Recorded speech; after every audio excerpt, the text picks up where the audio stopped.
നമസ്കാരം, കൊട്ടാരക്കര മീഡിയയിലേക്ക് സ്വാഗതം.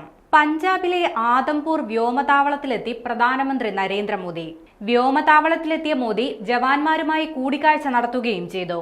ഇന്ത്യ പാക് സംഘർഷത്തിനിടെ പാക് സേന ലക്ഷ്യമിട്ട വ്യോമതാവളമാണ് ആദംപൂർ വ്യോമതാവളം.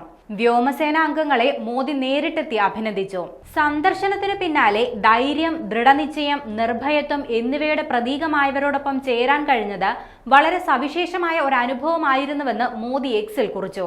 നമ്മുടെ രാജ്യത്തിനായി നമ്മുടെ സായുധ സേന ചെയ്യുന്ന എല്ലാത്തിനും ഇന്ത്യ എന്നും നന്ദിയുള്ളവരായിരിക്കുമെന്നും പ്രധാനമന്ത്രി എക്സിൽ പോസ്റ്റ് ചെയ്തു.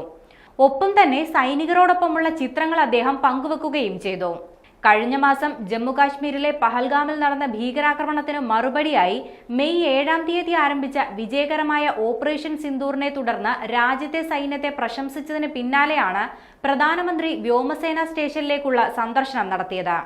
അതേസമയം ഷോപ്പിയാനിൽ ഭീകരരുമായി സൈന്യം ഇപ്പോഴും ഏറ്റുമുട്ടൽ തുടരുകയാണ്. 4 ഭീകരരെ സുരക്ഷാസേന വധിച്ചതായാണ് പുറത്തുവരുന്ന റിപ്പോർട്ടുകൾ.